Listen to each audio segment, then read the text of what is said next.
Malorka, španielský Baleársky ostrov, alebo aj nemecká kultová destinácia, prezývaná aj Malé. Toto bola naša posledná destinácia v roku 2023. Bol 1. december a Bystricu sme reprezentovali ja a Michal. Základňu máme v mestečku Campastilla, vtade to vždy vyrážame. Počasie je presne akurát, slnečno, cca 18 stupňov, požičané bajky stáli 5 € na deň. Stále sa držíme vyznačenej trasy, na Carrer de Conchre odbáčame doľava na Palmu. Vstupujeme do parku Escarnatje, ktorý ja volám familiárne aj Arizona. Je to tu také púštno-kaktusové, veľmi špecifické a zaujímavé miesto. Cez Cala Gamba a Playa Ciudad Jardín prechádzame až Carrer de Viajari Joachim Fuster, kde sa nachádza tento krásny monument Sagavina Blava, v preklade Modrá čajka. Dali sme si tu pauzu, vychutnávali sme si morský vzduch.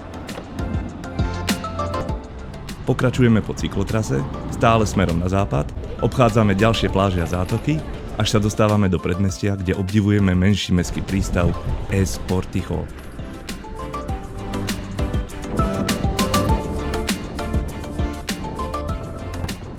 Tu sa nachádza mestská pláž Playa de Can Pere Antonio.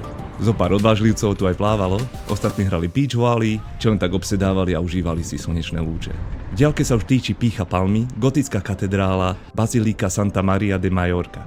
To je pre nás znamenie opustiť cyklotrasu, zabočiť doprava a ponoriť sa do rušných uličiek mesta.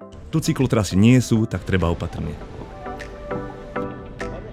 Vyštverali sme sa hore po Carrer Unió k Plaza Mayor, kde sme bajky odparkovali a po úzkých uličkách Palmy už kráčali po vlastných. Videli sme veľa obchodíkov s handrami, suvenírmi, reštiky, bary, tapérie, no, ulánka. Či prípravu na Vianoce aj s príslušnou výzdobou.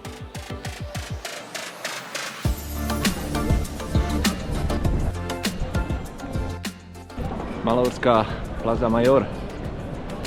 Skoro jak v Madride. Skoro. Určite však stojí za kukuč. Ideme ďalej po cyklotrase, smerom k najväčšiemu prístavu Port de Palma.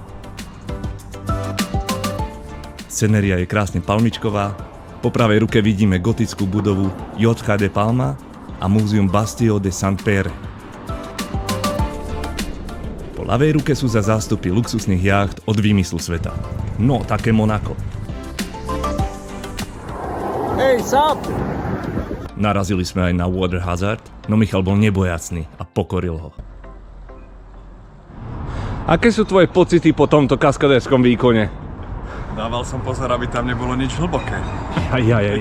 Za prístavom ideme ďalej na Cala Machor. Tu začína mierny stupáčik do kopca. Je to challenge, pretože nemáme mountainbajky, ale citybajky, čítaj shiribajky. Das ist nicht die Eckartsal, ja? Na, leider nicht. Das ist Cala Machor. Spúšťame sa smerom dole a na konci zabáčame doľava.